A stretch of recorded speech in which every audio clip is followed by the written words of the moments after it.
আচ্ছা, হজের ব্যাপারটা আসলে কি? হজ করতে কাবা ঘরেই কেন যেতে হয়? নিজ নিজ এলাকায় কেন হজ করা যায় না? কাবা তাওয়াফের কারণটা আসলে কি? এই যে শয়তানকে পাথর মারা হয়, সেটারই বা উদ্দেশ্য কি? হাজরে আসওয়াদে সবাইকে চুমু খাইতে হবে, এটাই বা কেন? তাছাড়া অমুসলিমদের জন্য হজের ময়দানে প্রবেশ নিষিদ্ধ, এর আবার কারণ কি? অমুসলিমরা হজের ময়দানে থাকলে কি এমন অসুবিধা? তার চাইতে বড় প্রশ্ন হলো, হজের জন্য রংবিহীন সেলাইবিহীন সাদা কাপড় কেন পরতে হয়? জোব্বা পাঞ্জাবি পরে বা স্যুটকোট পরে কেন হজ করা যায় না? বন্ধুরা, হজ সম্পর্কে আমরা ছোটবেলা থেকেই কতগুলো নিয়ম কানুনের কথাই কেবল শুনে এসেছি, কিন্তু এসব নিয়ম কানুন, বিধিনিষেধ ও রীতিনীতি কেন দেওয়া হয়েছে, এসবের উদ্দেশ্য কি, কাজ কি, সেটা আমাদেরকে কেউই বলেনি। ফলে আমাদের হাজিরা হজ করতে যাচ্ছেন, নিয়ম কানুন পালন করছেন আর ঘরে ফিরে আসছেন, কিন্তু তাদের নিজেদেরও চরিত্রের বিশেষ কোনো পরিবর্তন আসছে না। হতভাগা এই মুসলিম উম্মারও চেহারায় কোনো পরিবর্তন আসছে না।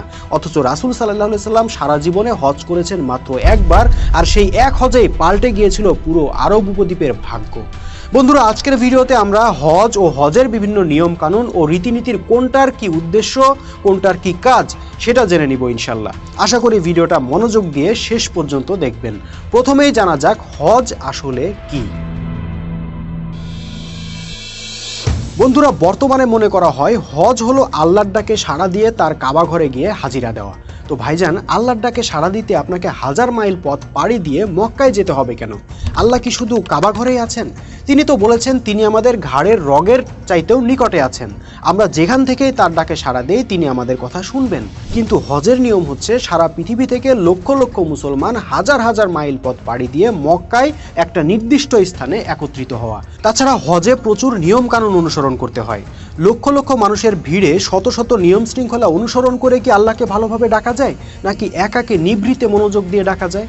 অবশ্যই একা একা ভালোভাবে ডাকা যায়, কিন্তু হজের নিয়ম হচ্ছে লক্ষ লক্ষ মানুষের ভিড়ে উপস্থিত হওয়া। এ থেকেই বোঝা যায় হজ শুধুই একটি উপাসনা সর্বস্ব বিষয় নয়, এর অন্য কোনো জাগতিক উদ্দেশ্যও আছে। প্রশ্ন হলো, কি সেই জাগতিক উদ্দেশ্য? বন্ধুরা, প্রকৃতপক্ষে হজ হলো মুসলিম উম্মার বার্ষিক মহাসম্মেলন। আমি জানি এই কথাটা একটু কঠিন শোনাচ্ছে, তাই সহজে বোঝার জন্য আরেকটু বিস্তারিত বলা যাক। দেখেন, ইসলামের সিস্টেম হলো পুরো মুসলিম উম্মা হবে এক জাতি এবং তাদের ইমাম বা কেন্দ্রীয় নেতা হবেন একজন। তার নিযুক্ত আমিরগণ বিভিন্ন এলাকার প্রশাসনিক কার্যক্রম পরিচালনা করবেন, আর এই কাজে মসজিদগুলো হবে রাষ্ট্রীয় কার্যালয়ের মতো। প্রতিদিন 5 ওয়াক্ত নামাজের জন্য মুসলমানরা যখন মসজিদে একত্রিত হবে, তখনই তাদের ছোটখাটো স্থানীয় সমস্যার সমাধান আমিরের কাছ থেকে পেয়ে যাবে। যদি ওখানে সমাধান না হয়, তাহলে সপ্তাহে একদিন জুমার ব্যবস্থা রাখা হয়েছে, সেখানে জুমার নামাজ শেষে ওই সমস্যার সমাধান হয়ে যাবে। কিন্তু ধরেন সমস্যাটা আরো বড় কোনো জাতীয় সমস্যা, তাইলে সেটার সমাধান কিভাবে হবে? সেজন্য আল্লাহ রেখেছেন আরাফাতের ময়দান। বছরে একদিন সারা বিশ্বের নেতৃস্থানীয় মুসলিমরা হজের ময়দানে সমবেত হবেন।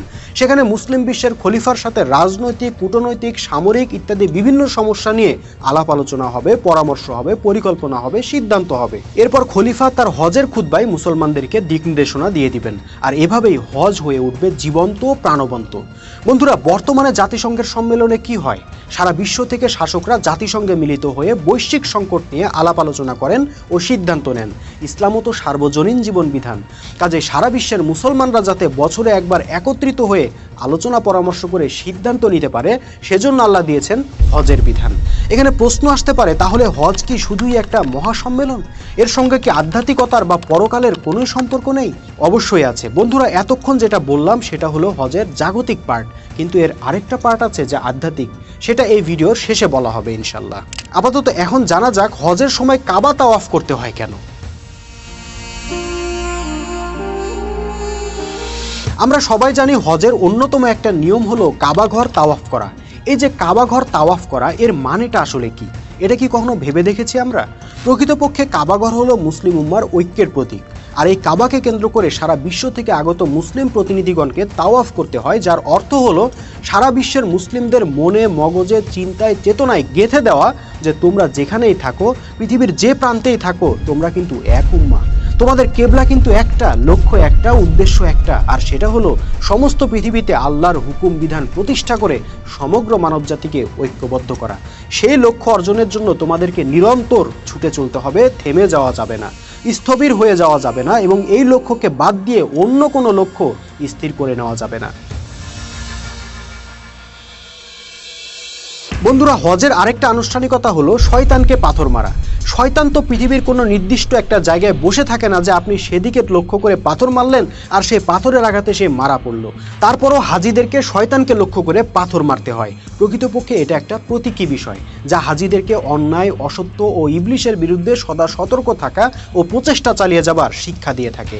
এই আনুষ্ঠানিকতা হাজিদেরকে প্রতিবাদের চেতনা শিক্ষা দেয়, অন্যায়কে রুখে দেওয়ার প্রেরণা যোগায়। হজের এই ময়দান থেকে নিজ নিজ এলাকায় ফিরে গিয়ে হাজিরা যাতে এভাবেই অন্যায় ও অসত্যের বিরুদ্ধে ফুঁসে ওঠে, শয়তানের সাথে কখনো আপোষ না করে, সেটাই এই আনুষ্ঠানিকতার মূল শিক্ষা। কিন্তু কালো পাথরে চুমু খাওয়া কেন? বন্ধুরা, হাজরে আসওয়াদ বা কালো পাথরে চুমু খাওয়ার পেছনেও কারণ আছে, উদ্দেশ্য আছে। এই পাথরের আলাদা কোনো ক্ষমতা নেই যে এই পাথরে চুমু খেলে তা আপনার কোনো উপকার করবে কিংবা চুমু না খেলে কোনো ক্ষতি হবে। কিন্তু তবু কেন এই পাথরে চুমু খেতেন সাহাবীরা? আসল ঘটনা হলো, সারা বিশ্বের লক্ষ লক্ষ মুসলমান যখন একত্রিত হয়ে একই পাথরে চুমু খায়, তখন এই পাথরটাও হয়ে ওঠে মুসলিমদের পারস্পরিক সৌহার্দ্য, ভালোবাসা ও ভ্রাতৃত্বের মেলবন্ধন। দুইজন ব্যক্তি যদি এক প্লেটে খাবার খায়, আমরা সেটা দেখেই বুঝে নেই তাদের বন্ধুত্ব কতটা গভীর। একইভাবে এই উম্মার ঐক্যের জন্য ও সংহতির জন্য একটা পাথরকে পর্যন্ত আল্লাহ কাজে লাগিয়েছেন, যাতে একই পাথরে চুমু খাওয়া মুসলিমরা বুঝতে পারে তারা একে অপরের কতটা আপন, কতটা ঘনিষ্ঠ। বন্ধুরা, সাহাবীদের যুগে যখন হজ হতো, মক্কার নির্দিষ্ট এলাকায় কোনো অমুসলিম ব্যক্তি প্রবেশ করতে পারতো না। আজকের যুগেও দেখবেন মক্কায় নির্দিষ্ট একটা এলাকা অমুসলিমদের জন্য নিষিদ্ধ। কিন্তু এর কারণ কি? অমুসলিমরা মুসলিমদের হজের দৃশ্য, নামাজের দৃশ্য এসব দেখলে অসুবিধাটা কোথায়? আসলে এই নিষেধাজ্ঞার অন্য কারণ আছে। আগেই বলেছি, হজ ছিল মুসলিম উম্মার বার্ষিক মহাসম্মেলন। যেহেতু হজের সম্মেলনে মুসলমানদের অনেক ইন্টারনাল বিষয় থাকবে, যেমন প্রতিরক্ষা বা ডিফেন্স বিষয়ে আলোচনা, সিদ্ধান্ত হবে, এবং এসব তথ্য যদি অন্যদের কাছে পৌঁছে দেয় তাহলে তো মুশকিল। সেজন্যই হজের ময়দানে অমুসলিমদের প্রবেশ নিষিদ্ধ। অনেকটা আধুনিক যুগের ক্যান্টনমেন্টগুলোতে যেমন সবার প্রবেশাধিকার থাকে না, একমাত্র ডিফেন্সের লোকেরাই প্রবেশ করতে পারেন, ঠিক তেমনি হজের ময়দানও সবার জন্য উন্মুক্ত নয়। বন্ধুরা, এখানেই হজের আধ্যাত্মিকতার দিক সম্পর্কিত। দেখুন, ইসলামের সকল আমলেরই দুইটা দিক আছে, একটা জাগতিক আর একটা আধ্যাত্মিক। হজেরও তাই। হজের ময়দান একদিক থেকে মুসলিম উম্মার বার্ষিক মহাসম্মেলন, যা থেকে তাদের জাগতিক বিভিন্ন সংকটের সমাধান আসবে, একইভাবে কিন্তু এটা আধ্যাত্মিকতারও নিখুঁত একটা মহড়া। হজের ময়দানে দুনিয়াবি ভোগবিলাসিতার কোনো সুযোগ নেই। এখানে ধনী, গরিব, সাদা, কালো নির্বিশেষে সবাই যার যার দুনিয়াবি শান শওকত ছেড়ে দিয়ে 2 পিস সেলাইবিহীন কাপড় পরে আল্লাহর সামনে হাজিরা দিয়ে বলছেন, লাব্বাইক আল্লাহুম্মা লাব্বাইক। এজন্য একখণ্ড হাসরের ময়দান, যেন সবাই সবকিছু পেছনে ছেড়ে শুধু আল্লাহর সন্তুষ্টির জন্য ভিক্ষুকের বেশে উপস্থিত হয়েছেন আল্লাহর ডাকে। হজের সময় এই মানুষগুলোর আত্মার ফরিয়াদ হবে এমন যে, হে আল্লাহ, আজকে যেভাবে আমি আমার সর্বস্ব পার্থিব সম্পদ, স্ত্রী, পুত্র, পরিজন, ঘর বাড়ি ছেড়ে তোমার ডাকে সাড়া দিয়ে এই ময়দানে এসে দাঁড়িয়েছি, একইভাবে যেন তোমার দিন প্রতিষ্ঠার সংগ্রামে আমার সমস্ত জীবন সম্পদ কুরবান করে হাসরের দিন তোমার সামনে মুমিনের মর্যাদা নিয়ে এভাবেই দাঁড়াতে পারি। তুমি আমাকে সেই তৌফিক দিও। বন্ধুরা, খেয়াল করেছেন কি, একদিকে জাতির লক্ষ্য অর্জনের জন্য জাগতিক বিভিন্ন প্ল্যান, পরিকল্পনা ও প্রচেষ্টায় শরিক হওয়া, জাতির ইমামের দিক নির্দেশনা ভালোমতো বুঝে নেওয়া, আরেকদিকে ব্যক্তিগতভাবে এই সমাবেশকে হাসরের মহড়া হিসেবে বিবেচনা করে দুনিয়াবি লোভ লালসা থেকে বেরিয়ে আসার শিক্ষা। এর চাইতে উত্তম ভারসাম্যপূর্ণ ব্যবস্থা আর কি হতে পারে? এই হলো হজ, প্রকৃত ইসলামের হজ। কিন্তু হায় দুর্ভাগ্য আমাদের, আজ আমাদের অখণ্ড একটা মুসলিম উম্মাও নেই, একজন ইমামও নেই। ইমাম যখন নেই, তখন আমাদের সংকটের সমাধান কে দিবে? কার নেতৃত্বে হবে উম্মার বার্ষিক মহাসম্মেলন? কে দিবে সিদ্ধান্ত? না, কেউ নেই। যারাও বা আছেন, সেই মুসলিম নেতারা এখন আর জাগতিক সংকট সমাধানের জন্য হজের দিনে আরাফাতের ময়দানে ছুটে যান না। তারা এখন ছুটে যান new York, Geneva, Moscow, Beijing কিংবা লন্ডনে। পশ্চিমা প্রভুরাই এখন ঠিক করে দেয় কিভাবে চলবে মুসলিম দেশগুলো। ওদের নির্দেশে আমরা এক উম্মা ভেঙে 57 টুকরা হই, ওদের সহায়তা নিয়ে একে অপরের বিরুদ্ধে যুদ্ধ করি, ওদের চাপিয়ে দেওয়া বিধানে আমাদের রাজনীতি, অর্থনীতি, বিচার ব্যবস্থা চালায়। এক কথায় ওরাই এখন আমাদের প্রভু, আমাদের ইলাহ, আর ওদের দেশগুলোই আমাদের কেবলা। তবে হ্যাঁ, হজ কিন্তু আমরা বাদ দেই নাই। টাকা পয়সা জমিয়ে প্রতি বছর লক্ষ লক্ষ মুসলমান ছুটে যাচ্ছি মক্কায়, বিশাল বড় জমায়েতে যোগ দিচ্ছি, কিন্তু কেন যোগ দিচ্ছি জানি না।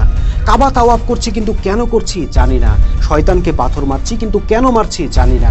বেতনভুক্ত মুফতি সাহেবের হজের খুতবা শুনছি, কিন্তু কি বলছে বুঝি না। সেলাইবিহীন কাপড় পরে সাফা মারওয়ায় দৌড়াদৌড়ি করছি, কিন্তু কেন করছি জানি না। শুধু জানি হজ করতে যাইতে হবে, গেলে অনেক সওয়াব হবে, দেশে ফিরলে সবাই হাজী সাহেব বলবে ইত্যাদি। তাহলে কি হজে যাব না? বন্ধুরা, হজ ইসলামের অবশ্য পালনীয় একটা ফরজ বিধান, তাতে কোনো সন্দেহ নাই। সুতরাং কাউকে হজে যেতে নিরুৎসাহিত করার প্রশ্নই ওঠে না। আমি শুধু এটাই বোঝাতে চেয়েছি যে রাসূল সাল্লাল্লাহু আলাইহি সাল্লাম ও সাহাবীদের যুগে যেভাবে হজ অনুষ্ঠিত হতো, যে লক্ষ্যে হজ অনুষ্ঠিত হতো, ওই হজ আর বর্তমানের এই হজে আকাশ পাতাল পার্থক্য। বর্তমানে চলছে প্রাণহীন, উদ্দেশ্যহীন, আচার অনুষ্ঠান সর্বস্ব একটা আনুষ্ঠানিকতা। পক্ষান্তরে প্রকৃত ইসলামের হজ ছিল জীবন্ত, প্রাণবন্ত, গতিশীল ও ইতিহাস সৃষ্টিকারী একটা আমল। প্রশ্ন হলো, সেই হজ কিভাবে ফিরে আসবে?